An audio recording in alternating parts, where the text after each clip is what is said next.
আপনি ভুল করছেন চাচু। আমার আব্বুর মতো এমন কঠিন সিদ্ধান্ত আমি কখনোই আপনাকে নিতে দেখিনি। আমি আমার কথা ভাঙতে পারবো না রওনাফ। আমি আজমির সাহেবকে কথা দিয়েছি যে আমি মীরাকে আমার ছেলের বউ করব। তবে আপনি কিন্তু আপনার ছেলেকে হারিয়ে ফেলবেন চাচু। ওর মতো কুলাঙ্গার ছেলেকে আমার দরকার নেই। ও যদি এই বিয়ে না করে তবেও আমার ছেলে নয়। ত্যায্য পুত্র করছি আমি জিশানকে। সাথে সাথে জিসানের মা চিৎকার দিয়ে কেঁদে উঠল। আল্লাহ, কি বলেছেন আপনি? তুমি ফিরে যাও রওনাফ, আমার সিদ্ধান্ত বদলাবে না। রাউনফ ব্যর্থ হয়ে ফিরে এসে জিসানকে সবটা জানালো। তবে কি আমি মরে যাব রওনাফ? কি বলছিস এসব? তোর বোনের মতো তুইও কি পাগল হয়ে গেলি? আমি ছোঁয়াকে অনেক ভালোবাসি। সেই ছোটবেলায় ছোঁয়াকে দেখেই ভালো লেগেছে। জানিস রওনাফ, মানুষ সব কষ্ট সহ্য করতে পারে, কিন্তু প্রিয় মানুষ হারানোর কষ্ট সহ্য করতে পারে না। হারাবে না, ছোঁয়াই তোর বউ হবে দেখিস। কিভাবে সম্ভব রওনাফ বল? ছোঁয়া তো আর আমায় ভালোবাসে না যে আমি ওকে নিয়ে পালিয়ে যাব। ছোঁয়াকে আমরা কিডন্যাপ করব। কিন্তু কিভাবে? আরে শালা, তোর না রাজনীতি করার ইচ্ছে? তবে এইটুকুই বুঝিস না?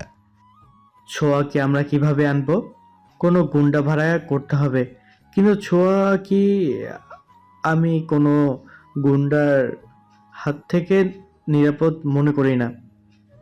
কোনো গুন্ডা লাগবে না রে, ছোঁয়ার কাছে পৌঁছাতে আমাদের সাহায্য করবে রুহি। না না, রুহিকে এর মাঝে ফাঁসান না। আব্বু জানতে পারলে ওকেও। তুই কি আমায় বোকা ভেবেছিস? আমার রুহির সব দিক ভেবেই আমি ওকে দিয়ে ছোঁয়াকে আনাবো। আমরা কি পারবো? রুহিকে আগে বোঝাই, তুই এখানেই থাক। আর কিছু খেয়ে নে।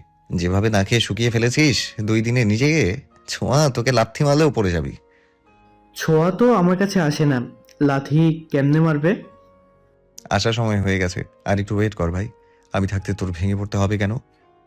তুই এখন আমার শেষ ভরসা রওনাফ, তোর ভরসায় বেঁচে আছি। তুই আমার ভরসা। রুহিকে বিয়ে করার জন্য তুই যদি আমায় সাহস না দিতি, তবে হয়তো আজও পাওয়া না পাওয়ার অনিশ্চয়তা থাকতো। আজ দিন শেষে তাও মনে হয় রুহি আমার, শুধু আমার। রাউনফ তার ফ্ল্যাটে গেল। ড্রয়িং রুমে পা রাখতে রাউনফ শুনতে পেল মঈন চৌধুরীর রুমে রুহির গলার আওয়াজ। সাথে সাথে রাউনফ রুমের দরজার কাছে দাঁড়ালো। দেখলো রহিমা, আমার খেতে ইচ্ছে করছে না। না না, তা বলে তো হবে না, তাড়াতাড়ি খেয়ে নাও। আচ্ছা, আমি খেয়ে নেব। আমার ইচ্ছে হলে খেয়ে নেব। তুমি যা পড়তে বসো, তোমার সামনে পরীক্ষা, গিয়ে পড়ো। সেটা তোমার ভাবতে হবে না, তুমি তাড়াতাড়ি হা করো তো। খেয়ে নিলেই তো আমি গিয়ে পড়তে বসতে পারি। মঈন চৌধুরী হা করতে রুহি তার মুখে খাবার তুলে দিলেন। তুই যে কি যেতে হয়েছিস না রুহি। বলে দুজনে হেসে দিল। রাউনফ দরজায় দাঁড়িয়ে সবকিছু দেখছিল। রুহির তার বাবার প্রতি এত কেয়ার দেখে রাউনফ আনমনেই হেসে উঠল। মনে মনে বলল, আমি ভুল কাউকে চয়েস করিনি বাবা। তুমি একদিন বুঝতে পারবে, তোমার ছেলে কখনোই ভুল সিদ্ধান্ত নেয়নি। তারপর রুহি মঈন চৌধুরীর মুখ মুছে দিয়ে নিজে মাত্র খেতে বসেছিল। রানফ যে এসেছে তা এখনো রুহির দৃষ্টিতেই পড়েনি। রুহি প্লেটে ভাত নিয়ে যে মুখে দিবে হাত বাড়ালো, অমনি কেউ তার কানের কাছে এসে ফিসফিস করে বলল। রুহির হাত থেকে ভাতের প্লেট পড়ে গেল। রানফ তার চেহারা দেখে রুহি চমকে উঠল। "আ- আপনি থাকতে পারি না বুঝি? আম- আপনি কখন এসেছেন?" এই তো আসলাম। ভালোই তো শ্বশুরের সেবা যত্ন করছো একা একাই। মোটেও না, সে আমার চাচু, বুঝলেন। আরো অনেক কিছুই বুঝলাম, যে আমার বউ দায়িত্ববান হয়ে গেছে তার স্বামী সংসারের প্রতি। আপনি কি আপনার বউয়ের কোনো দায়িত্ব পালন করেন যে স্বামী দাবি করছেন? করি না বুঝি? করেন বুঝি? কোন দিক থেকে মনে হলো যে করেন? কখনো একটু ফোন দিয়ে জিজ্ঞেসও তো করেননি আমি কেমন আছি। উল্টো আমি দিলে বকাঝকা করেন, এই আপনার দায়িত্ব? এত অভিযোগ আমার নামে খুললে আমি কি করে জান্নাত যাব বলো ফরিং কন্যা? আমায় কষ্ট দিয়ে জান্নাতে যাওয়ার ইচ্ছা ভুলে যান আপনি। কি করবো বলো? আমার বউ যে পুচকি মেয়ে, কিছুই বোঝে না। তো পুচকি কেন বিয়ে করেছেন? আমি কি বলেছি? তার চেয়ে ওই বুড়ো শুভ্রই তো ভালো ছিল। আমার শ্বশুরের অভদ্র মেয়ে, এলাকার সবাই তা জানে। কেউ যে বিয়ে করতোই না, তাই কাজিন হিসেবে তাকে অকুমারী আমি কি করে রাখি? আপনার জন্য কেউ সামনে আসতে পেরেছে? মেরে মেরে হসপিটালে পাঠিয়েছেন। ভাগ্যিস তার কোনো প্রমাণ রাখেননি, নয়তো আমি আপনাকে জেলের ঘানিটা নিয়ে ছাড়তাম। শোনো মেঘ কন্যা, সারাদিন ফোনে কথা না বলেও ভালোবাসা যায়, ব্যস্ততার মাঝে তাকে ভেবেও ভালো থাকা যায়। ক্যারিয়ারে সময় দিয়ে গড়ে উঠে তাকে দাবি করার ক্ষমতা রাখতেও চাওয়াকেও ভালোবাসা বলে। তার হাজার আবদার গুছিয়ে রাখাকেও ভালোবাসা বলে। তাকে প্রকাশ না করে দূর থেকে ভালো রাখতে চাওয়াকেও ভালোবাসা বলে। সে ভালো আছে আরও কাছে শুনেও ভালো থাকা যায়। জান, মানুষ যতটা অভ্যাসের দাস ঠিক ততটাই অভ্যাসকে পরিবর্তন করতে ভালোবাসে। যে মানুষ যতটা অভ্যাসের দাস ঠিক ততটাই অভ্যাসকে পরিবর্তন করতে ভালোবাসে। সব সময় ভালোবাসি ভালোবাসি বললেও কখনো কখনো তা বলার মুড থাকে না। কিন্তু প্রেয়সী যে সেই ভালোবাসার শোনার তৃষ্ণায় থাকে, তখন তার মনে হয় হয়তো সে আমায় আর ভালোবাসে না। কিন্তু এরকমভাবে আমি আমার প্রেয়সীকে কখনোই ভাবতে দিব না। তাকে আমি অনুভবে জানাবো, ভালোবাসি, ভীষণ রকম ভালোবাসি তোমায় মেঘকন্যা। কথাগুলো একসাথে বলেই সে আমার সামনে থেকে চলে গিয়ে সিঁড়ি বেয়ে উপরে উঠলো। কতটা আবেগ মানুষটার মাঝে, যা কখনো ধরাই যায় না। রানা ভাইয়া কখন কোন মুডে থাকে তা তার চেহারা দেখে আন্দাজ করাটা একরকম মুশকিল বলা চলে। কখনো তা মেলে, কখনো তা মেলে না। আজকের কথাগুলো কেমন যেন অন্যরকম ছিল। কেন যেন মনে হয় সে আমায় কোনো বিষয়ে ইমপ্রেস করছেন, যা আগে কখনো মনে হয়নি।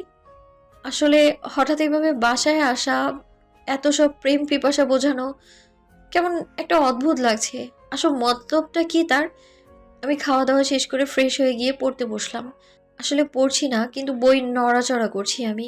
খুব ভাবাচ্ছে আমায় রওনা ভাইয়ার অদ্ভুত আচরণ। অন্য সময় হলে চলে যেতাম রওনা ভাইয়ার রুমে, গিয়ে তার সেবা যত্ন করতাম। কিন্তু কেমন কৌতূহল লাগছে সবকিছু। হঠাৎই আমার গলায় কারো ছোঁয়া পেতেই আটকে উঠলাম আমি। রওনা ভাইয়া নাক ঘষতে ঘষতে বললেন, বউ, স্বামীর সেবা যত্নও তো একটু করতে হবে, তাই না? আমাকে এভাবে অবহেলা করলে আমি যে কষ্ট পাই। আমি ভেবে চিনতে বলেই ফেললাম, আপনি এমন বিহেভ কেন করছেন রওনা ভাই? কই আগে তো এমন করেনি। তোমার কি আমার ভালোবাসাটাকে সন্দেহ লাগছে রুহি, নাকি আমাকে সন্দেহ লাগছে? দুটোই। মানে কি বলতে চাইছো?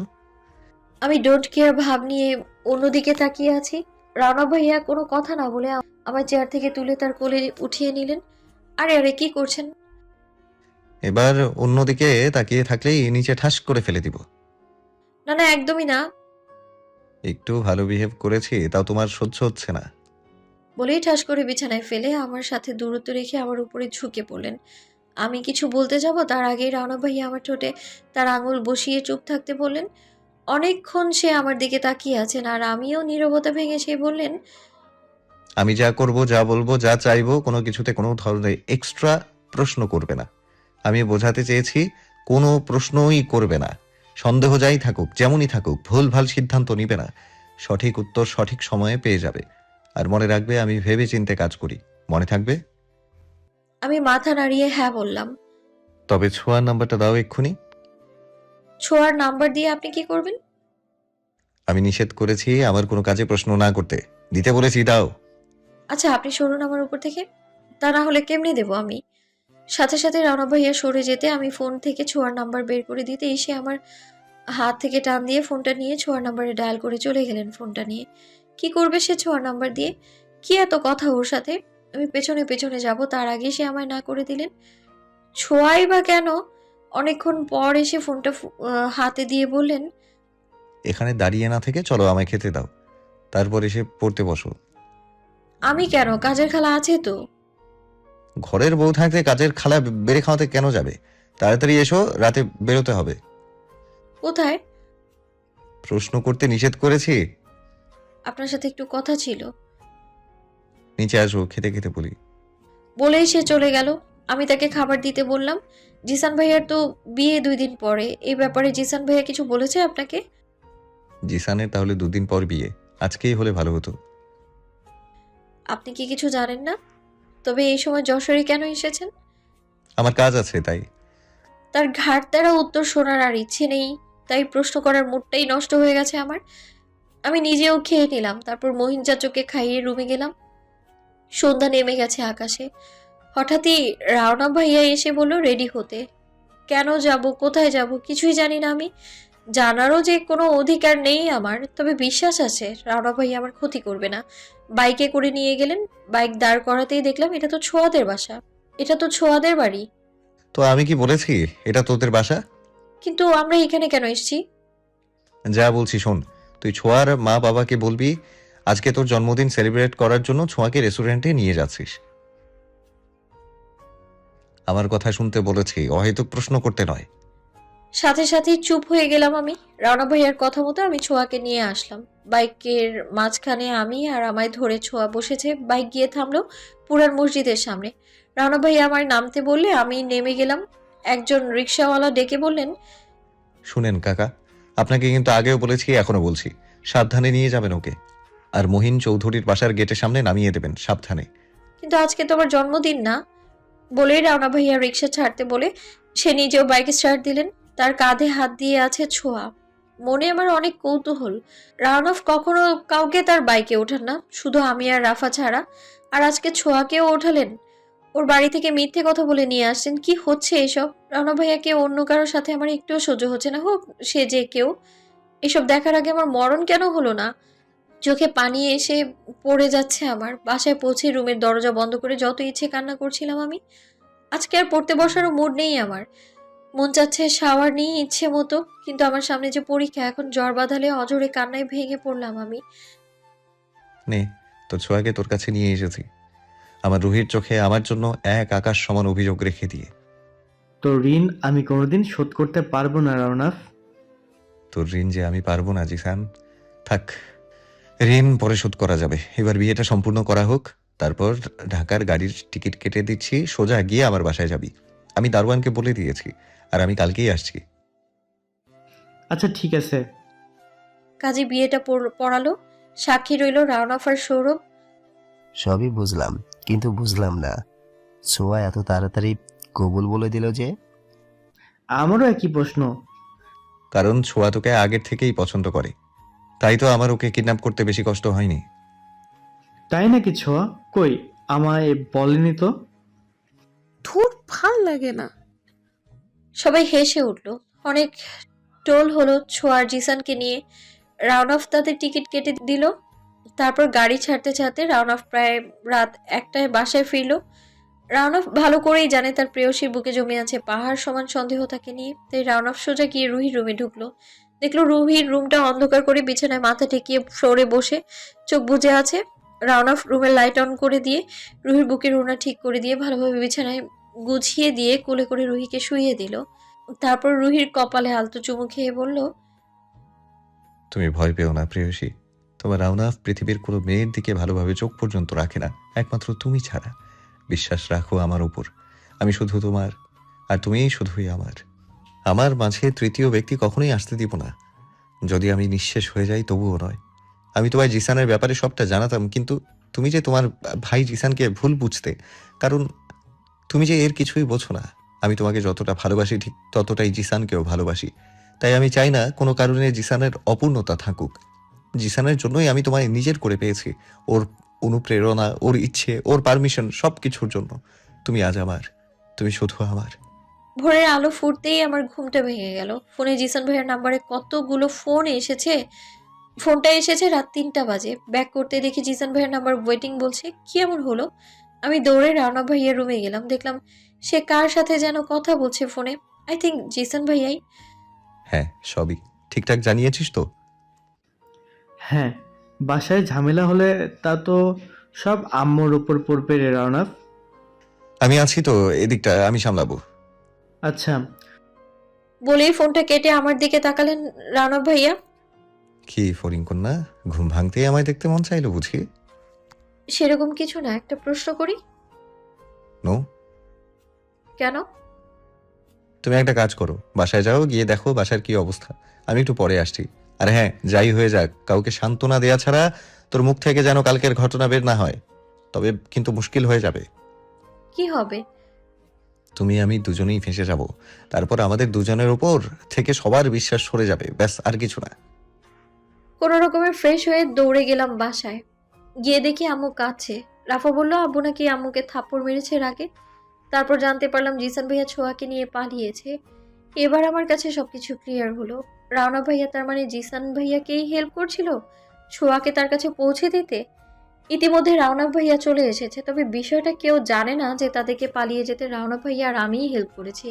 সবার ধারণা তাদের আগে থেকেই প্রেম ছিল, কিন্তু কই, আমি তো এই ব্যাপারে কিছুই জানি না। তবে কি সত্যি ওদের সম্পর্ক ছিল? কিন্তু কবে থেকে?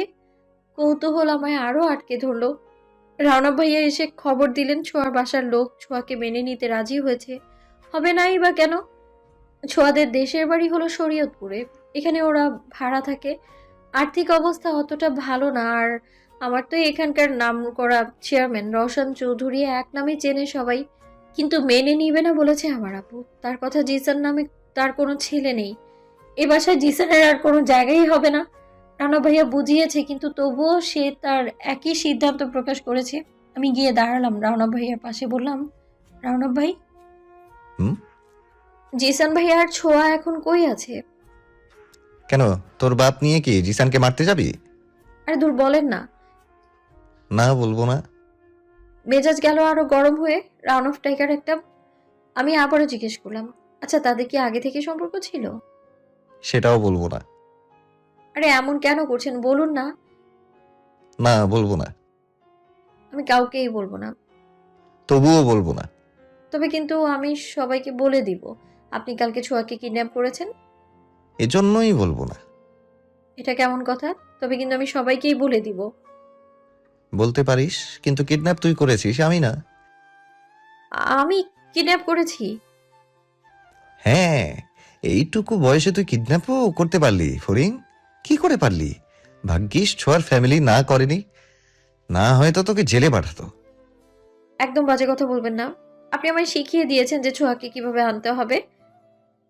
তো আমি যে তোকে শিখিয়ে দিয়েছি তার কোনো প্রমাণ আছে? ঠিকই তো, লোকটা নিজের দোষের কোনো প্রমাণ রাখে না। এত লজিক কোথা থেকে পায় কে জানে। অভিমান হচ্ছে বউ? না, আপনার প্রতি ভালোবাসা আমার উতলে উতলে পড়ছে। তাই তাহলে চলো না। কোথায়? কোথায় আবার কাকে কিডন্যাপ করা লাগবে? আমাকে। আপনাকে কিডন্যাপ? তাও আবার সম্ভব? তুমি পারবে চাইলে বউ। এবার এসে এত বউ বউ করছেন কেন বলেন তো রওনা ভাই? মন ভেঙে গেল। কেন? আপনার মন আবার কে ভাঙলো? আমার বউ। আমি আবার কি করলাম? এই তুই আমার বউ, তাহলে এত ভাই ভাই করিস কেন? ও সরি, আপনি তো আমার কাজিন। আমি ভাবলাম আপনি আমায় বউ বলেছেন মনে হয়। হ্যাঁ, আমার বউ হতে তোর আরো বড় হতে হবে। এত পিচ্ছি মেয়েকে আমি ঘরে তুলে পস্তানোর চেয়ে সারা জীবন সিঙ্গেল থাকা ভালো। জিসান ভাইয়া দেশে আছে আরো 15 দিন। আমার এবং ছোঁয়ার দুজনেরই পরীক্ষার বাকি 1 মাস। আর এই মুহূর্তে এত সব ঘটনা ঘটে গেল। ছোঁয়ার উপর দিয়ে যে কি যাচ্ছে তা বুঝতে ঠিকই পারছি। আব্বুকে আমিও নিজেও অনেক বুঝিয়েছি, তবে তার একটাই কথা, সে আজমির সাহেবকে দেয়া কথা জিসানের কারণে ভেঙেছে। সে কিছুতেই জিসান ভাইয়াকে মাফ করবে না, আর বাসায়ও তুলবে না। ছোঁয়ার খবর নিয়ে দেখলাম ওরা ঢাকায় আছে, রাওনা ভাইয়ার ঢাকার বাড়িতে। বলেছে জিসান ভাইয়া চলে গেলে চলে আসবে যশোরে। সব মিলিয়ে এটাই বুঝলাম তারা সুখে আছে। আসলে প্রিয় মানুষটাকে পেয়ে গেলে দুঃখটা যতই কঠিন হোক না কেন, তার চোখের দিকে তাকালে তা হালকা মনে হয়। ওই মানুষটার মাঝে যে কি এমন থাকে জানি না, তবে সব সুখ যেন সেই। সেদিনই রানা ভাইয়া ঢাকা চলে গেছে। আমায় তেমন ফোন দেয় না, কিন্তু তবে তোফাজ্জল স্যারের কাছে শুনি আমায় সে পড়াশোনায় ভীষণ হার্ডওয়ার্ক করতে বলেছে। আবার কখনো ফোন দিলেও তার যা প্রশ্ন করতে মন চায় তা করে, কিন্তু আমি কোনো প্রশ্ন করলে তার উত্তর দিতে সে কখনোই বাধ্য নয়। সে আমি যতই জোর করি না কেন। মহিন চাচুও এখন অনেকটা সুস্থ, তবে আমার আর আমাদের ফ্ল্যাটে যাওয়া হয়নি। রানা ভাইয়া বলেছে আমাদের বাসায় এখন জিসান ভাইয়াকে নিয়ে ঝামেলা হচ্ছে, তাই এখানেই থাকতে। আব্বুকেও বলে দিয়েছে। আব্বু আবার রানা ভাইয়াকে ভীষণ মানে, শুধু মানেনি জিসান ভাইয়ার কথাটা। কারণ জিসান ভাইয়াকে আব্বুও ছোটবেলা থেকে অনেক বেশি শাসন করেছে, আর আব্বুর সব সিদ্ধান্তে জিসান ভাইয়ার অমত থাকে। আব্বুর ইচ্ছে ছিল জিসান ভাইয়াকে দিয়ে বড় কোনো চাকরি করাবে, কিন্তু জিসান ভাইয়ার ইচ্ছে ছিল সে রাজনীতি করবে। হাই স্কুল লাইফেই জিসান ভাইয়া রাজনীতির মাঝে জড়িয়ে গিয়েছিল। আব্বু অনেক কষ্ট করে ফ্রান্স পাঠিয়েছে। আমি পড়তে বসি ঠিকই, কিন্তু পড়তে তেমন মন চায় না। সিলেবাস অনেকটা কমপ্লিট আমার, তবে আর যেন পড়তেই মন চায় না আমার। আজকাল মহিন চাচুর আমার ভীষণ কেয়ার করে, না খেয়ে থাকলে বকাঝকা করে, আরও অনেক কিছু। যেন মনে হয় তার ফারিন আমি। মানুষ বলে না যে তুমি যতটুকু করবে ঠিক ততটাই পাবে। আসলে এই কথাটা সত্যি। কেটে গেছে 15 দিন। জিসান ভাইয়ার আজ রাতে ফ্লাইট।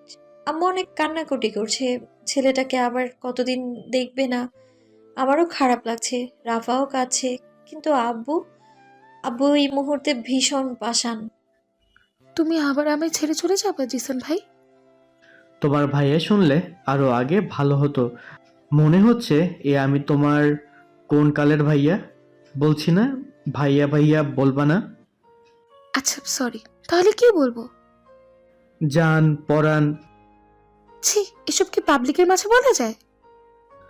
তো পাবলিকের মাঝে ভাইয়া বলে ডাকা যায়, তাই না? খারাপ না। সাথে সাথে জিসান ছোঁয়াকে তার বুকের মাঝে নিয়ে বলল, জিসান বলবে, তুমি আমায় জিসান বলেই ডাকবে, বুঝলে? আচ্ছা, তুমি তো আজকে রাতেই চলে যাবে, তখন আমি কাকে জিসান বলে ডাকবো? যাচ্ছি কোথায়? তোমার মনে থাকছি তো? সত্যি? সত্যি। ফ্রান্সে গিয়ে সুন্দরী মেয়ে দেখে আমার মনে থাকবে তোমার? এত বছরও তো ছিলাম, কই আমার সুন্দরীকে তো আমি ভুলিনি, এখনো ভুলবো না।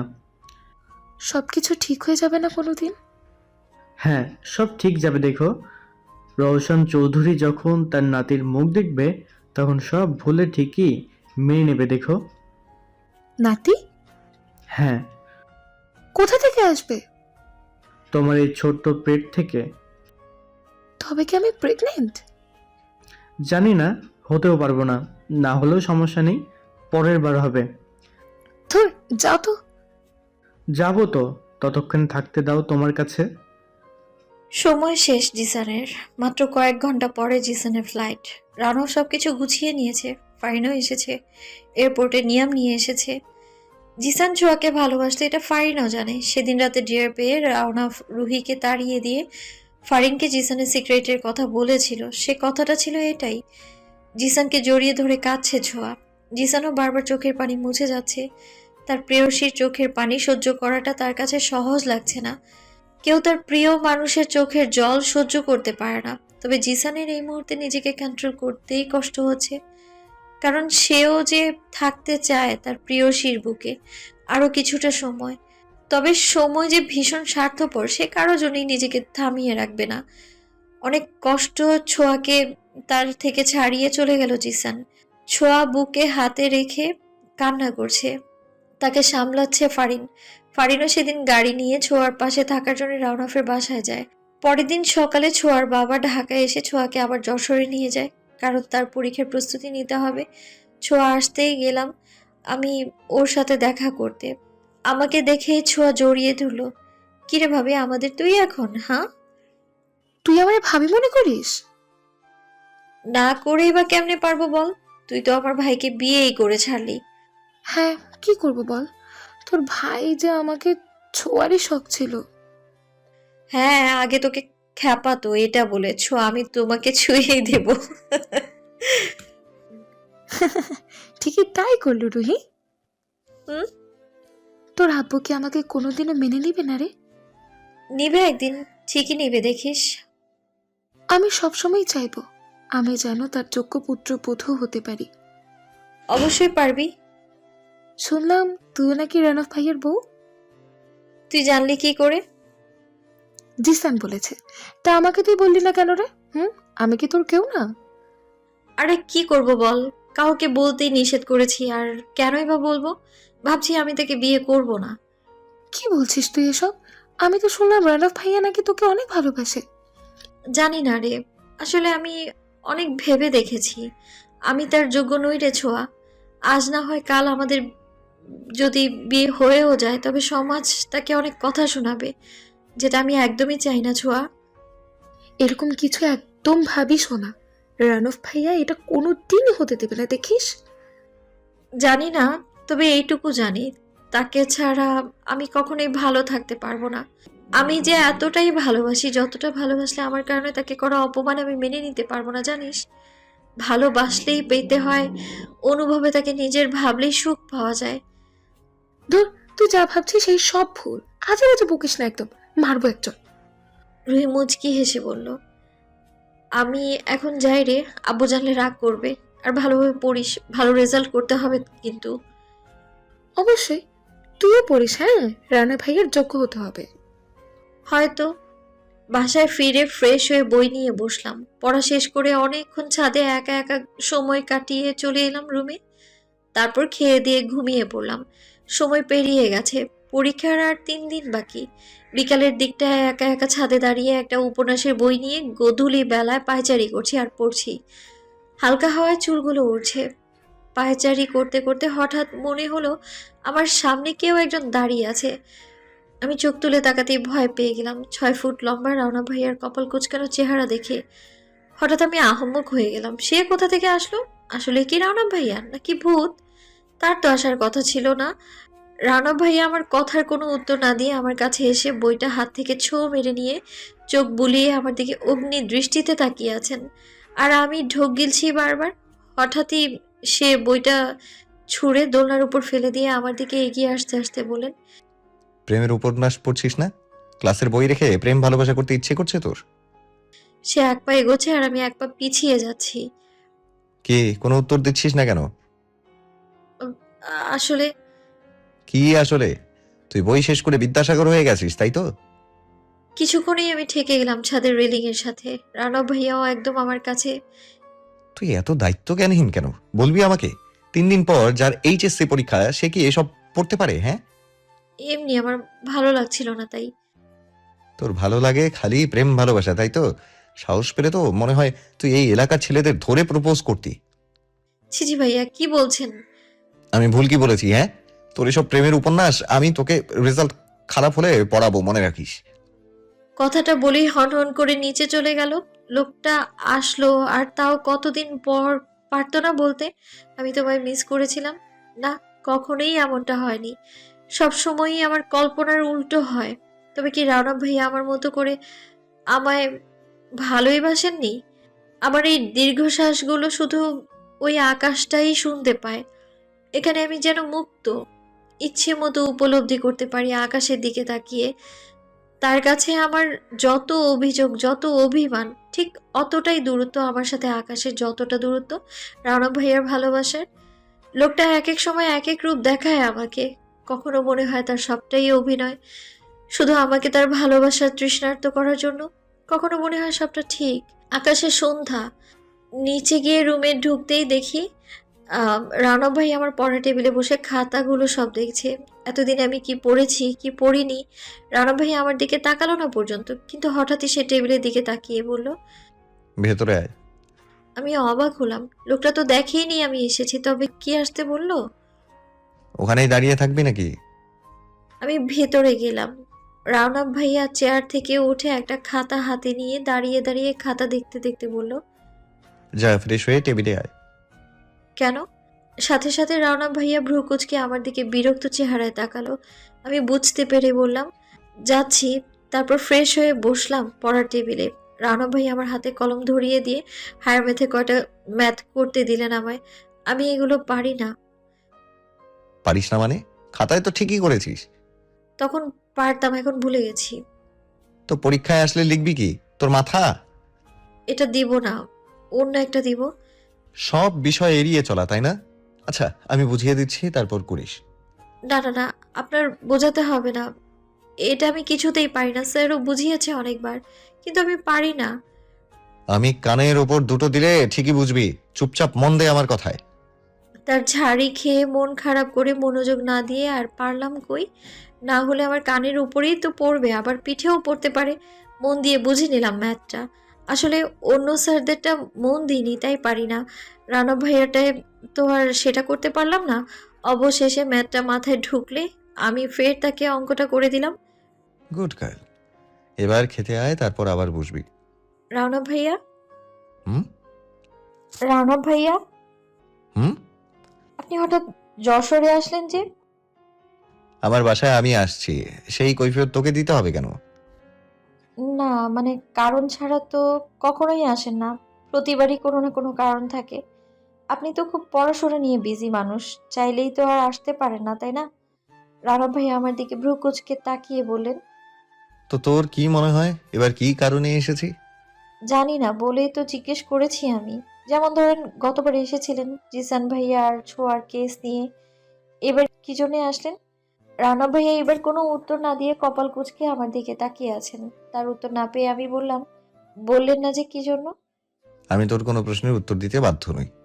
এই জন্যেই আপনাকে বৃথা প্রশ্ন করতে মন চায় না আমার। যা জিজ্ঞেস করেছি জীবনে কোনোদিন উত্তর পাইনি আমি, উল্টো পুরস্কার হিসেবে ইনসাল্ট ঠিকই পেয়েছি আমি। জীবন আমার। তোর বিড়বিড় করা শেষ হলে খেতে আয়, আমি যেন 5 মিনিটের মধ্যে তোকে নিচে দেখি। বলেই চলে গেল। আমি আর কি করব, আমিও গেলাম। গিয়ে মহিন চাচু, আমি আর রানা ভাইয়া সবাই খেয়ে নিলাম। আম্মু একটু আগে এসেছিল, এসে রানা ভাইয়ার জন্য ইলিশ মাছ রান্না করে দিয়ে গেছে। যশোরে ফিরেই রানা টাইগারকে নিয়ে সবার আদিক্ষেতা শুরু হয়ে যায়, যা আমার একদমই পছন্দ না। কি আর করব, খেয়ে দিয়ে গেলাম ঘুমোতে। গায়ে কাঁথা টেনে দিতেই একটা শক্ত হাত কাঁথাটা খপাস করে ধরে ফেললো। তাকিয়ে দেখি রানা ভাইয়া কপাল কুঁচকে তাকিয়ে আছে আমার দিকে। আমি বিরক্ত হয়ে বললাম, কি হয়েছে রানা ভাইয়া, কাঁথা কেন টেনে ধরেছেন? কি হয়েছে মানে? তুই এখন ঘুমবি? নয়তো কি করব? পড়বি? কি আর করব, সাথে সাথে উঠে বসলাম টেবিলে। আজকাল আর বেশি বাড়াবাড়ি করতে মন চায় না কোনো বিষয় নিয়ে। বেশিরভাগ সময় মুড সুইং থাকে আমার, তাই আর তর্ক বিতর্কে গেলাম না আমি। পড়তে পড়তে টেবিলেই ঘুমিয়ে পড়েছি। এটা আমার অনেক আগের অভ্যাস। আম্মু ডাক দিয়ে আমায় খাটে গিয়ে শুতে বলতো, আর যখন আম্মু দেখতো না তখন টেবিলেই সকাল হতো। রানফ রুহির পড়ার শব্দ না পেয়ে রুমে এলো। কিরে ফরিং, তোর পড়ার শব্দ? রানফ কথাটা পুরোপুরি শেষ করার আগে লক্ষ্য করলো রুহি কাত হয়ে টেবিলে মাথা রেখেই শুয়ে আছে। রানফ রুহির কাছে গেল, দেখলো কিছুটা চুল মুখের উপর এলোমেলো হয়ে পড়ে আছে, আর সবটা চুল খোলা। রানফ রুহির মুখের চুলগুলো সরিয়ে কানের কাছে দিতে রুহি সুরসুরিয়ে পেয়ে একটু নড়ে চড়ে উঠলো, কিন্তু ঘুম ভাঙলো না। ঘুমন্ত চেহারায় আমি তোমার উপর নতুন ভাবে প্রেমে পড়ি ফরিং কন্যা। শুধু কি তাই, তোমার সবটাই যে আমার ভালো লাগে। আমি তোমার শরীরে বালু মাখা রূপও দেখেছি, আমি তোমার মন খারাপের চেহারাও দেখেছি, আমি তোমার রাগী চেহারাও দেখেছি, আমি তোমায় হাসির চেহারাও দেখেছি, আমি তোমায় বৃষ্টি ভেজা দেখেছি, আমি তোমায় কাদা মাখতেও দেখেছি। সবটাই যে আমায় তোমার প্রেমে পড়ার কারণ হয়ে দাঁড়িয়েছিল প্রেয়সী। তুমি কি জানো, তোমার অভিমানে আমার প্রতি ভালোবাসা খুঁজে পাই আমি। কি করে বোঝাবো, আমি চাই তুমি বারবার আমার প্রতি অভিমান করো, আর এই অভিমানই আমায় বলে দেয় তুমি আমায় ভালোবাসো। আবার ছুটে আসা শুধু তোমার জন্য। আমার নিজের কাজে ত্রুটি থাকুক, কিন্তু ত্রুটিপূর্ণ হতে দেব না আমি, কখনোই না। তুমি করো টপ রেজাল্ট বা করো কোনো রকম পাস, তুমি আমার, শুধুই আমার। রানফ কথাগুলো বলে রুহির পেছনে গিয়ে একটা গাডা নিয়ে ভালোভাবে রুহির চুলগুলো কোনো রকমে খোপা করে দিয়ে রুহিকে কোলে তুলে বিছানায় শুয়ে দেয়। তারপর লাইট অফ করে দিয়ে রুহির ফোনটা হাতে নিয়ে সঠিক সময়ে অ্যালার্ম দিয়ে চলে যায় নিজেও ঘুমোতে। রুহি অ্যালার্মের শব্দ শুনে উঠে পড়ে। হঠাৎই তার মনে পড়ে সে তো অ্যালার্ম আরো পরে দিয়েছিল, 5টার দিকে, কিন্তু 3:30 কেন বাজলো? আর চুলে হাত দিয়ে দেখে খোপা করা। কে করলো এই খোপা? আমি তো টেবিলে ঘুমোচ্ছিলাম, তবে বিছানায় কি করে আসলাম? এই রুমে কে এসেছিল? হঠাৎই মনে পড়লো এতটা শক্তপোক্ত করে খোপা শুধুমাত্র রানা ভাইয়াই করতে পারে, আর কেউ পারে না। সে ছাড়া তো কেউ আমার ফোন ধরেও না। এই সময় অ্যালার্ম কে দিবে? তবে কি রানা ভাইয়া? হয়তো সেই হবে। ঘুম যখন ভেঙেছি এবার আর ঘুমানো যাবে না। উঠে ফ্রেশ হয়ে তাহাজ্জুদ নামাজ পড়ে দোয়া চেয়ে নিলাম, তারপর পড়তে বসলাম। দেখতে দেখতে আমার আর ছোঁয়ার দুজনেরই এইচএসসি শেষ। এবার রেজাল্টের পালা। রানফ এতদিন ছিলেন, কাল রাত নাইটে আবার ঢাকা চলে গেছেন। এতদিনে আগের মতোই তার সাথে ঝগড়া হতো। সে জ্বালাতো আমায়, সারাদিন পড়তে বসিয়ে রাখতো, মাঝে মাঝে তার চুল বানাতে দিত, পা টেপাতো, আমায় দিয়ে তার কাপড় চোপড় ধোয়াতো, এমন অনেক অত্যাচার করেছে। ইভেন পরীক্ষার মধ্যেও করেছে। যখনই বললাম আমার পড়া শেষ, তখনই তার কোনো একটা কাজ দিত, যেমন তার রুম গোছানো। আসলে তার গোছানো রুম নিজে থেকে এলোমেলো করে তারপর দিত। তার কাপড় কাচা, বাসায় কাজের খালা থাকা সত্ত্বেও আমায় দিয়ে করাতেন। চাচু অনেকবার না করতো, বকাঝকা করতো, তাও শুনতো না। এত অত্যাচারের পর এখন চলে গেছে, এতে যে আমি কতটা খুশি হয়েছি বিষয়টা এমনও নয়। কেমন যেন সে আমার কাছে বেশি দিন থাকলে আমার মায়া হয়ে যায় তার জন্য। কেমন যেন সে চলে যাওয়ার পর সবকিছু ফাঁকা ফাঁকা লাগে আমার কাছে। মন খারাপ হয় ভীষণ রকম, যা কাউকে প্রকাশ করতে পারি না আমি। রানফ যাওয়ার সময় কখনোই আমায় বলে যায় না, এটা হচ্ছে তার বিশাল সমস্যা। কেন বলে যান কে জানে। কি হয় জানিয়ে গেলে হুটহাট করে তার সময় মতো সে চলে যায়।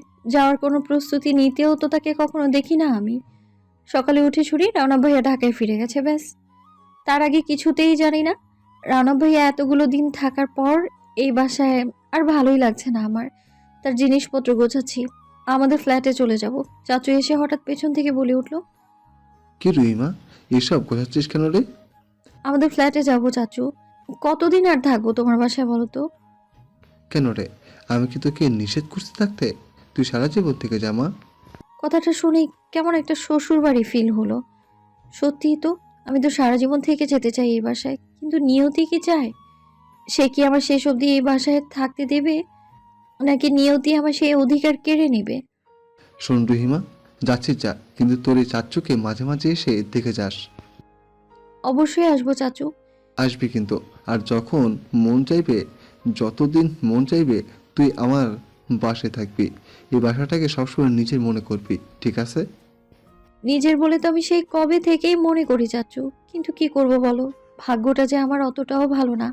আমি জানি না কোনোদিন এই বাসাটাকে নিজের মনে করতে দিবে কিনা, কিন্তু এইসব নিজের করে পাই আর না পাই, অনুভবে রানা ভাইয়াকে আমি নিজের করেই রাখবো ভেবে দীর্ঘশ্বাস ছাড়লাম।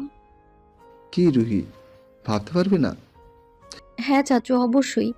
চাচু আমার মাথায় হাত বুলিয়ে দিয়ে বললেন, তুই আমার ভাইয়ের মেয়ে নয়, তুই আমার নিজের মেয়ে। যেমন ফারিন ঠিক তেমনই তুই। আমি হালকা হাসি দিলাম। তারপর চলে আসলাম নিজেদের ফ্ল্যাটে। বাসায় ফিরে একটুও ভালো লাগছে না, সবকিছু কেমন মন মরা লাগছে। কখনো উপন্যাসের বই নিয়ে বসি, কখনো টিভি দেখি, কখনো আম্মুর কাজে হেল্প করি, তবে আবার কিছুতেই স্বস্তি পাচ্ছি না আমি। সারাক্ষণ খালি মনে হয় এ বুঝি রানা ভাই আমার থেকে হারিয়ে গেল। কখনো একটু ফেসবুকিং করি, কিন্তু কে মেসেজ দিল না দিল তার খবর রাখি না। আম্মু বলল নানু বাড়ি যেতে, আব্বু গিয়ে দিয়ে আসবে। শুনেছি ছোঁয়া নাকি শরীর খারাপ। আমি যাব ভাবছিলাম, কিন্তু আব্বু বলল তার সময় নেই, সে বিকেলেই আমায় নানু বাড়ি দিয়ে আসতে যাবে, তাই আর ছোঁয়ার কাছে যাওয়া হলো না। আম্মুকে বলে গেলাম, আব্বু আমায় দিয়ে আসতে গেলে তুমি পালিয়ে গিয়ে ছোঁয়াকে একটু দেখে এসো। আম্মুও রাজি হয়ে গেছে। আমার নানু বাড়ি হলো মাদারীপুরে, আব্বু আমায় গিয়ে দিয়ে চলে আসবে। বিকেলের দিকে রওনা হলাম। অনেক দূরে আমার নানু বাড়ি, পৌঁছাতে রাত 12টার বেশি লাগতে পারে। পৌঁছেও গেলাম। ছোট মামা স্টেশনে এসে আব্বু আর আমার জন্য অটো রিজার্ভ করে নিয়ে এসেছে। আব্বুকে দেখে কোলাকুলি করলো, আর তারপর আমরা নানু বাসার উদ্দেশ্যে অটোতে উঠলাম। নানু আমাকে দেখে তো ভীষণ খুশি। বাহ, আমাদের সেই ছোট্ট রুহি আজ পরীর মতো হয়ে গেছে। তোমার মতো তো হতে পারিনি। আমার চেয়ে কম কোথায়। এবার একটা নাতি জামাই লাগবে আমার যাওয়ার সময়। রওশনকে বলে দিতে হবে। আমি মুচকি হাসলাম। আসলে আমার নানু অনেক সুন্দর, অতটাও বয়স্ক নয়। এই ধরেন 55 হতে পারে, তার চেয়ে কমও হতে পারে। আমার একটা মামি, ছোট মামা এখনো বিয়ে করেনি, ইউনিভার্সিটিতে পড়ে। বড় মামি, তার এক মেয়ে এক ছেলে। মেয়ে আমার বয়সী, ছেলে মাত্র 1 বছর। মেয়ের নাম নুসরাত, আমার ক্লাসেই পড়ে। খুব ভালো মিল আমার সাথে, তবে দূরত্ব থাকায় খুব বেশি একটা দেখা হয় না আমাদের, কিন্তু যোগাযোগ হয়। আব্বু সকালে উঠেই চলে গেছে। আমার নানুদের টিনের 2তলা ঘর, তবে ভীষণ সুন্দর, আর ওই ঘরটার অনেক মূল্য দিয়ে বানানো হয়েছে। আজকালকার যুগে এমন ঘর দেখাই যায় না। খুব সুন্দর মনোরম পরিবেশ। শহরের চেয়ে গ্রামটা বেশিই ভালো লাগে। সারাক্ষণ নুসরাতের সাথে এখানে ওখানে যাওয়া, মাঠে চকে সরিষা খেতে অনেক অনেক পিক তুলেছিলাম। এখানে একটা বারের জন্যও আমার মন খারাপ হয় না, বেশ ভালোই আছি। রওশন চৌধুরী বাসায় ফিরলেই মঈন চৌধুরী কোনো কারণে তাকে তার সাথে সময় করে দেখা করতে বলে, কিন্তু রওশন চৌধুরী সময় না পাওয়ায় রাতে গিয়ে দেখা করলো। আমায় ডেকেছিলে ভাইয়া? হ্যাঁ, বস। তারপর রওশন চৌধুরী বসলো। মঈন চৌধুরী কিছুক্ষণ ভেবে বলল, ভাবছি রানবকে বিয়ে করাবো। তোর কাছে কোনো মেয়ের সন্ধান আছে? রাউনাফকে বিয়ে? ওর তো এখনো ডাক্তারি পড়া শেষ হতে কয়েক মাস। সামনেই ডাক্তারি পরীক্ষা। এই মুহূর্তে কেউ বিয়ে করতে চাইবে? সে ব্যাপারে তোর ভাবতে হবে না, তুই মেয়ে সন্ধান দে। মেয়ে কোথায় খুঁজবো? রানাফের মতো যোগ্য ছেলের জন্য ও তো যোগ্য পাত্রীই লাগবে। ওর মতো ডাক্তারি পড়া কেউ? কেন? ডাক্তারি পুরা কেউ কেন লাগবে? তা না হলে কি রানাফের সাথে মানাবে? সমাজ কি বলবে? রাখ তোর সমাজের কথা। আমার ছেলের জন্য পাত্রে আমি পেয়ে গেছি। ও তবে তো ভালোই। তো কোথায় দেখলে মেয়ে? আমাদের রুহিকে। রুহি? হ্যাঁ, কেন? রুহি কি রাওনাফের বউ হতে পারে না? হঠাৎ তুমি এসব কথা কেন বলছো মাইন ভাইয়া? ফারিন যাওয়ার পর এই বাসাটা পুরোপুরি ফাঁকা হয়ে গেছিল, কিন্তু রুহি এই বাসায় পা রাখলেই বাসাটা আবার ধমকে ওঠে, যেন মনে হয় আমার আরেকটা মেয়ে এসে দাঁড়িয়েছে।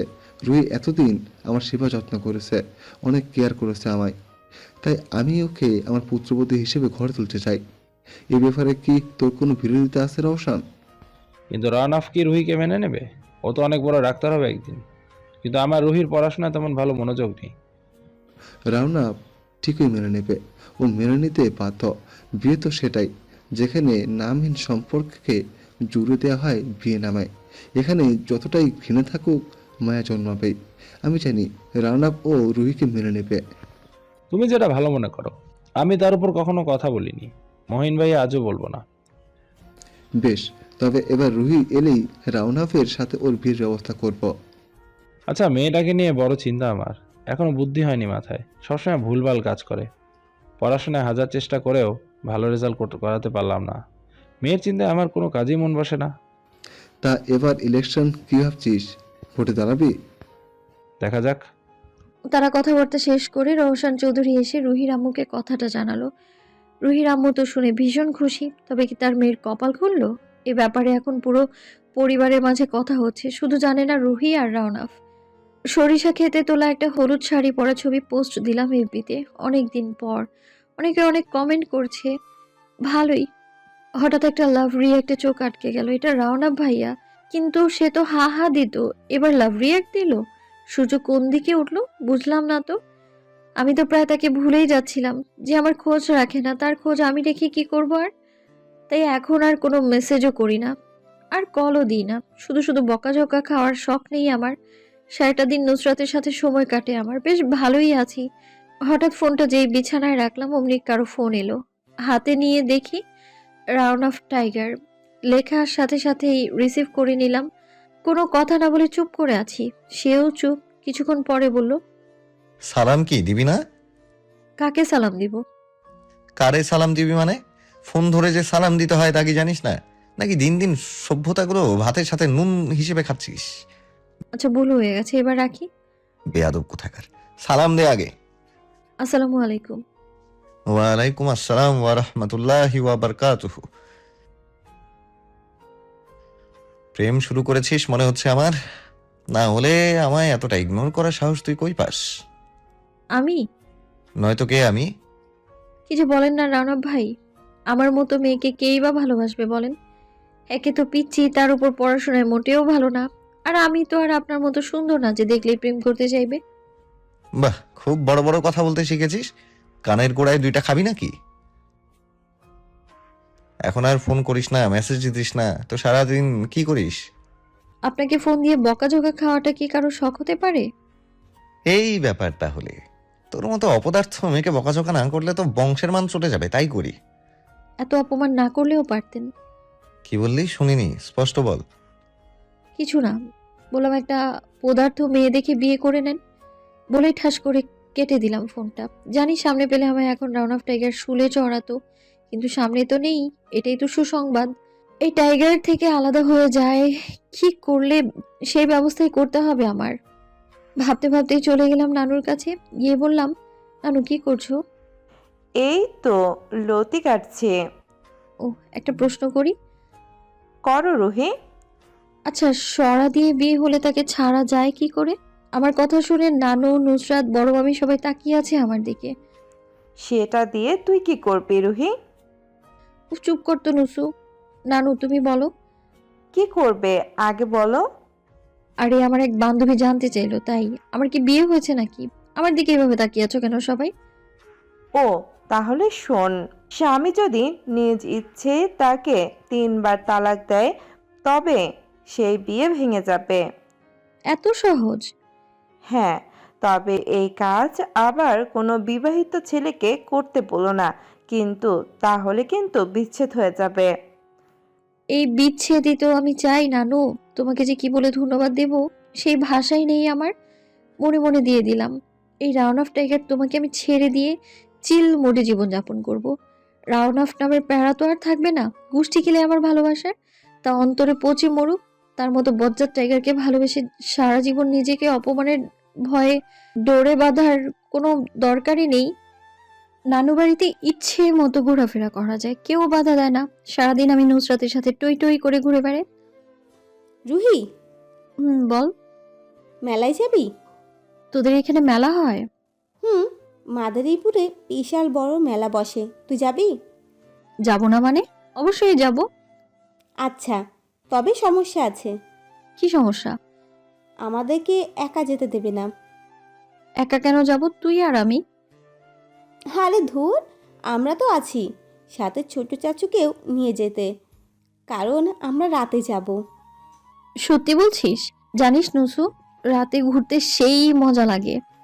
ওকে, তবে ফাইনাল, আমরা পরশু রাত যাব। ওকে। রানফকে মহিন চৌধুরী ঢাকা থেকে আসতে বলেছে, তবে রানফ রাজি না হয় জোর করে পরের দিন সকালে রানফ যশোরে পৌঁছে যায়। তবে তারপরেও যে যশোরে রুহিকে ছাড়া ভালো লাগে না তার। আপাতত রানফ রাফাকে নিয়ে সময় কাটায়। বিরক্ত হয়ে রানফ বলল, এত কিসের জরুরি তলব ছিল আব্বু যে আমাকে আসতেই হলো? তুমি জানো আমার 2 মাস পর মেডিকেলের ফাইনাল পরীক্ষা, তবুও কেন? আমি বলেছি তাই। এটা কোনো কথা হলো? আচ্ছা শোন, তোর একটা কাজ আছে। কি কাজ? রওশন অনেক বিজি আছে, তাই তোকে মাদারীপুরে গিয়ে রুহিকে নিয়ে আসতে হবে। হোয়াট? কি বলছো কি তুমি? এসব ফালতু কাজ করার সময় কই আমার? এই জন্য আসতে বলেছে আমায়? আমি বলেছি ব্যাস, সেটা করতে হবে। এতে তুমি মানো বা না মানো, কিন্তু আমি কেন? আমি চাই তুমিকে নিয়ে আসো। রানফ কোনো কথা না বলে মাথা নাড়িয়ে হ্যাঁ বোঝালো। সকাল সকাল রানফ গাড়ি নিয়ে বেরিয়েছে। তারও যে মনটা বাসায় রুহিকে ছাড়া মানছে না। 1 মাস হয়ে গেছে রুহি তার নানু বাড়িতে এসছে। আর এই 1 মাসে রুহি রানফকে নিয়ে তেমন ভাবেনি। উল্টো রানফকে ভোলার সব ধরনের চেষ্টা তার মনে চালিয়ে যাচ্ছিল। রানফের রুহির নানু বাড়ি পৌঁছাতে রাত হয়ে যায়, তবে পৌঁছে রানফ রুহিকে দেখতে পায় না। রানফের ভালো মতো যত্ন আদি করে রুহির নানু বাড়ির সবাই, তা ডক্টর সাহেব, আমার এত রোগ বালাই, তুমি তো একটু খোঁজও নাও না। রানফ মুচকি হেসে বলে, এই তো এসেছি নানু, আপনার খোঁজ নিতে। আমার মেয়ে যে বলল তুমি রুহিকে নিতে এসেছো। রুহিকে নিতে এসেছি আর আপনাকেও দেখতে এসেছি নানু। তা পুরোপুরি ডাক্তার হলে আমাদের খবর রাখবে ডক্টর মশাই? অবশ্যই, কেন রাখবো না? কত সময় লাগবে ডাক্তার হতে? সৃষ্টিকর্তা চাইলে আমার পুরোপুরি ডক্টর হতে আর 6 মাস লাগবে নানু, দোয়া করবে। অবশ্যই অবশ্যই। রুহি কোথায় নানু? ওকে দেখছি না যে। রুহি, ও তো একটু মেলায় গেছে বাবা। মেলায়? রাতের বেলায় কার সাথে গেছে নানু? আমার ছোট ছেলে শামীম আর নুসরাত গেছে। যেতে কেন দিলেন? এই সময় ঘোরাঘুরি করা ঠিক নয়, রাতের বেলা মেয়ে মানুষ। ও তুমি চিন্তা করো না, আমাদের রুহি ভীষণ সাহসী বটে। নুসরাতকে নিয়ে ভয় করলেও রুহিকে নিয়ে ভয় নেই। জানি আমি কত সাহসী সে, তবুও যে আমার তাকে এই মুহূর্তে দেখতে মন চাচ্ছে। আচ্ছা বাবা, খেয়েছো? এবার দোতলার রুমে গিয়ে শুয়ে পড়ো।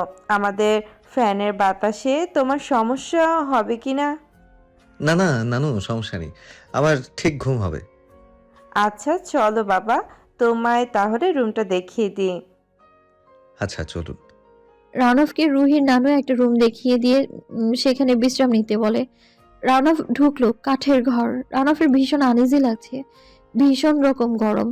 ফোনে নেটওয়ার্কও আসছে না তার। মাথার উপর পাখা চলছে, তবে সে হাওয়া রানফকে স্বস্তি দিচ্ছে না। সব মিলিয়ে রানফ বেশ বিরক্ত। পালে রুহিকে খুঁজে নিয়ে এক্ষুনি চলে যায়, তাই ফোনে নেটওয়ার্কের জন্য দোতলায় কাঠের বারান্দায় গিয়ে দাঁড়ালো। এখানে হালকা হাওয়া বইছে, চাঁদ দেখা যাচ্ছে। মোটামুটি রানফের ভালোই লাগছে। কিছুক্ষণ পর রানফ দেখলো রুহিরা ফিরে এসছে। রুহির গায়ে শাড়ি, হালকা খয়েরি, খুব একটা দামি নয়। এটা ওর শাড়ি না। হালকা কাজল, হালকা লিপস্টিক, কপালে ছোট্ট একটা শাড়ির সাথে ম্যাচিং হালকা খয়েরি রঙের ছোট্ট একটা টিপ, যা রুহির সাদা কপালে খুব স্পষ্ট। গাঢ় লাল চুড়ি, শাড়ি কুচি ধরে হাঁটছে রুহি। রানফ জানে রুহি কখনো খুব বেশি সাজে না, ও হালকা সাজ পছন্দ করে, অতিরিক্ত মেকআপ করে না, আর এটাই রানফের পছন্দ। নুসরাতও শাড়ি জড়ানো। রুহির রূপে মুগ্ধ হয়ে রানফের চোখে অন্য কেউ পড়েইনি। সে শুধু রুহিকেই দেখছে মুগ্ধ দৃষ্টিতে। রানফের মুখে ফুটলো মুগ্ধতার হাসি। রুহি দোতলায় চোখ রাখবে এমন সময় রানফ আড়াল হয়ে পাশের রুমে ঢুকে পড়ে। সেই রুমটায় রুহি ওর নানু বাড়িতে গিয়ে থাকে। রুহি দোতলায় উঠে নিজের ঘরটায় ঢুকে ফ্যানের সুইচ অন করলো। নুসরাতও গেছে তার শাড়ি চেঞ্জ করতে অন্য রুমে। রানব ঘরের এক কোণে দাঁড়িয়ে রুহিকে দেখছে, কিন্তু রুহি সেটা খেয়াল করেনি, কারণ সে তো জানেই না রানব তার নানু বাড়ি এসেছে। রুহি চুড়িগুলো খুলে টেবিলে রাখলো, কপালে টিপটা খুলে আয়নায় লাগিয়ে দিল। শাড়িটা খোলার জন্য বুকের উপর থেকে আঁচল সরাতেই রুহি আয়নায় কাউকে দেখতে পেল। সাথে সাথে পেছন ঘুরে তাকিয়ে আ করে একটা চিৎকার দিতে উঠতে নিলেই রানব সাথে সাথে ওর মুখ চেপে ধরে।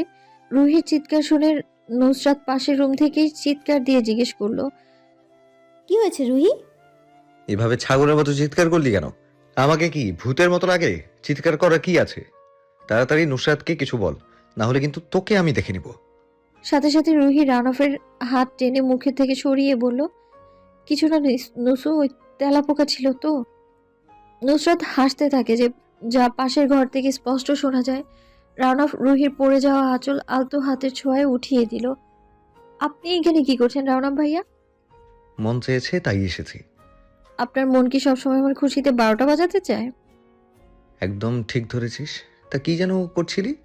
শাড়ি চেঞ্জ না? কর কর। মানে আমি কি এখন আপনার সামনে শাড়ি চেঞ্জ করব নাকি? করলে সমস্যা কি? দেখুন রানফ ভাইয়া, আপনি এখন এখান থেকে যান, আমি আপনার সাথে পরে কথা বলবো। আরে বাস, তুই তো দেখছি দিন দিন সূর্যের মতো তাপ বাড়াচ্ছিস, আর সেই তাপ আমার গায়েও দিচ্ছিস। আরে আপনি বলতে চানটা কি? আমি কিছু বলতে চাই না, যা বলছি কর। আমি তো তোর হাজবেন্ড হই, সো আজ হোক বা কাল দেখবই তো। হাজবেন্ড? আসলে রানা ভাই, আমি না আপনাকে পুরুষই মনে করি না। রুহির এমন কথা শুনে রানা ফা করে তাকিয়ে আছে, কিছুক্ষণ পর বলল, তোর মাথা কি ঠিক আছে ফরিং? মেলায় গিয়ে কিছু সেবন করিসনি তো? মানে? মানে খালি পেটে খেয়েছিস নাকি ভরা পেটে? যে এত রিয়াকশন চলছে। দেখুন, আমি অত কিছু বুঝি না। আপনি যদি আমায় নিতে এসে থাকেন তাহলে আমি আগে বলে দিচ্ছি, আমি যাব না আপনার সাথে। আমি এখানে আরো কিছুদিন থাকতে চাই। আপাতত আমি সেরকম কিছু ভাবছি না। আমি ভাবছি আমি যে পুরুষ না, এটা আমার বউয়ের মুখে কি করে আসলো। তবে কি সে চায় আমি তাকে আমার পুরুষত্ব দেখাই?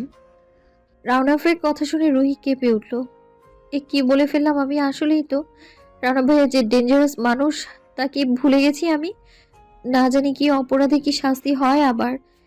এবার রুহির ভীষণ ভয় লাগছে। রুহি কাঁপা কাঁপা কণ্ঠে বলল, পুরুষ হিসেবে আপনি আপনার বউয়ের কোনো দায়িত্ব পালন করে? কথা শেষ করার আগে রাউনাফ রুহির কাছে এসে বলল, তবে কি দায়িত্বের কথা বলতে চাচ্ছ তুমি ফরিং কন্যা? সেই দায়িত্ব ছাড়া আমি যে আর কোনো ত্রুটি রাখিনি। তবে সময় হলে সেই ইচ্ছাও পূর্ণ করব। তুমি যে একটা ভীষণ পুচকিবে বলো, সইতে পারবে না। আমার ভালোবাসা বোঝার বয়স হয়নি তোমার মায়াপুরী। আজকে শাড়িটা ভীষণ মানিয়েছে তোমায়, অসম্ভব সুন্দর লাগছিল। বলে রুহির গালের কাছে এসে চুলগুলো সরিয়ে রুহির গলার কালো তেলের উপর আলতো করে ঠোঁট ছোঁয়ালো রাউনাফ। রুহি শিউরে উঠল।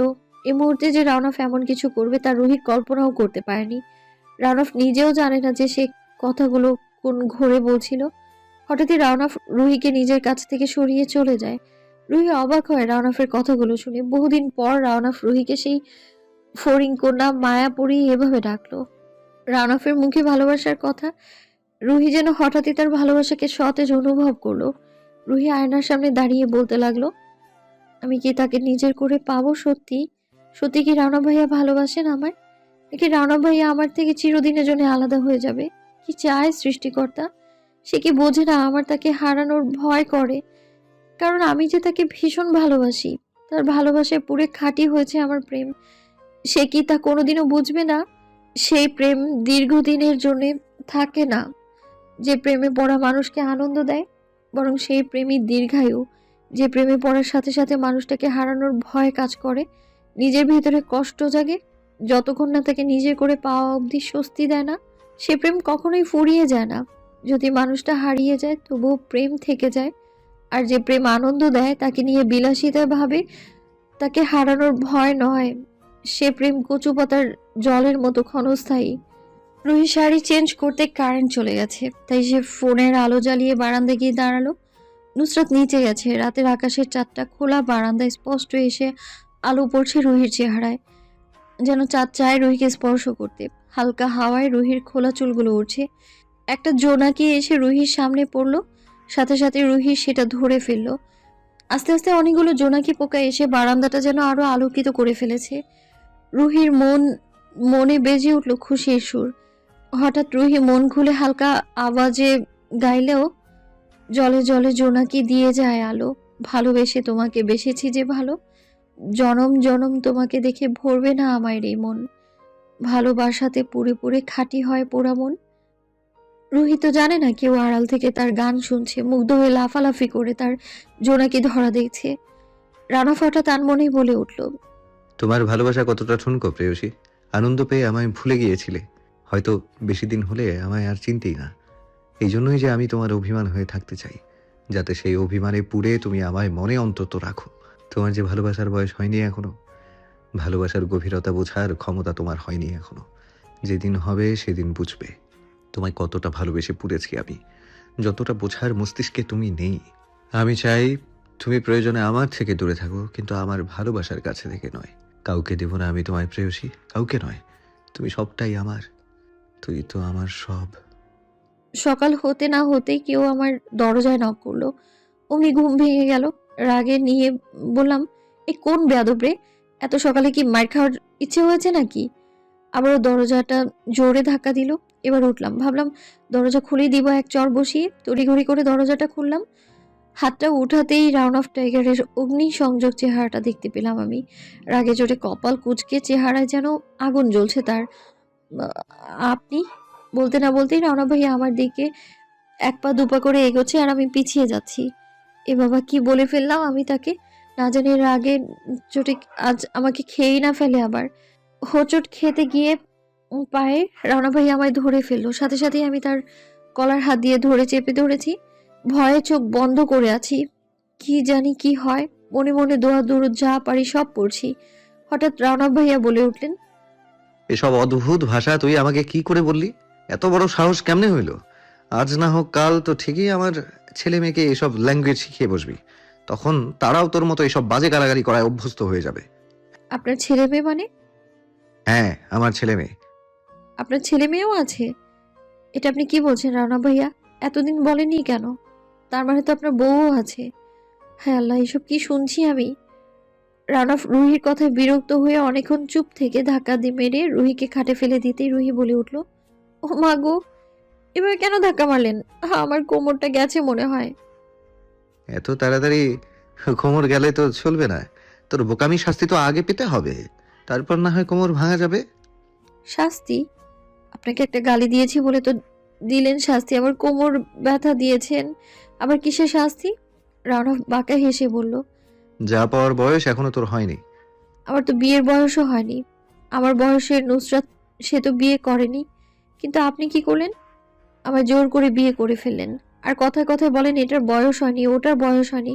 তা বলি কি ভাই, এত অপমান না করে আমায় আমার কথা শেষ হওয়ার আগে রানা বিরক্ত হয়ে বলে উঠল, উফ ফরিং, তুই বড্ড বেশি কথা বলিস, যা শুনতে একদম তেতো লাগে। যান না তার কাছে, আপনার নাকি ছেলে মেয়েও আছে। আমি বাসায় গিয়ে সব বলে দিব। রানা নিজের রাগ কন্ট্রোল করলো। এখানে রাগ দেখালে যে রুহি উল্টাপাল্টা কথা আরো বাড়াবে, তাই রানা রাগ কন্ট্রোল করে জগের অর্ধেক পানি সবটা ঢকঢক করে খেয়ে নিল। তারপর কিছুটা পানি রুহির মাথায় ঢেলে দিতেই রুহি উঠে দাঁড়িয়ে বলল, এ কি করলেন আপনি এটা? এই সাত সকালে ভিজিয়ে কেন দিলেন? দেখ, আমি এখানে কোনো ঝামেলা করতে চাই না, সারা রাত ঘুম হয়নি আমার। এখনই রেডি হয়ে নে, 7:30-এর মধ্যে বেরোবো। মানে? আমি যাবো না আপনার সাথে। ঠিক আছে, তোর যেতে হবে না, আমি বরং তোর হাড্ডি গুড্ডিগুলো নিয়ে যাব। কথাটা শুনেই রুহি শেষ। এই টাইগারটা তাও পারবে, রক্ত মাংসের কোনো ভয় নেই তার, কারণ সে তো হবে ডক্টর। বলে রাউনাফ শয়তানি হাসি দিয়ে চলে গেল। রুহির আর উপায় কি, নুসরাত এসে সব গুছিয়ে দিল। তারপর রাউনাফ রুহি দুজনেই হালকা নাস্তা করে নিল। রুহি নুসরাতকে জড়িয়ে ধরে কান্না করে দিল। ভীষণ মিস করব রুহি। আমিও রে, এতদিনের একসাথে সময় কাটানো, গ্রামের সৌন্দর্য, বাসায় কোথাও গেলে অনুমতি লাগে, কত ঝামেলা করে আম্মু, কিন্তু এখানে ছিলাম স্বাধীন। আবার কবে যে আসবো। আবার আসিস কিন্তু। তুইও আমাদের সাথে যেতি নুসু। না রে, সময় করে একবার গিয়ে অনেক দিন থাকবো। আচ্ছা। রুহি সবার থেকে বিদায় নিল। রাওনা বলল, রুহি চল, আয়, দেরি হয়ে যাচ্ছে। রুহি গাড়িতে উঠে পড়ল। পেছনের সিটে রাওনাফ আর রুহি বসে আছে, ড্রাইভার ড্রাইভ করছে। রুহি ভীষণ মন খারাপ, সে জানালার দিকে এক দৃষ্টিতে তাকিয়ে আছে। রাওনাফ বুঝতে পেরে বলল, ফরিং, হুম? একটা খবর জানিস? কি? ছোঁয়ার সাথে কথা হয়েছে। না, অনেকদিন হয় না। ছোঁয়া প্রেগনেন্ট। সাথে সাথে রুহি ঘুরে বসলো রাউনাফের দিকে। সত্যি? হুম। কিন্তু ছোঁয়া আমায় বললো না যে? ও আমায় ফোন করলো না কেন? এতদিন তুই কখনো ওর খোঁজ নিসনি, তাই ও রাগ করেছে তোর ওপর। আসলেই আমি আসলে নুসরাতের সাথে এতটা খুশি ছিলাম, আমার অন্য কোনো কিছু তেমন খেয়ালে ছিল না। আব্বু ফোন দিলেও ভীষণ বিরক্ত হতাম আমি। এই খুশিটা আবার একদমই সহ্য হয়নি। কি বলেন? কিছু না।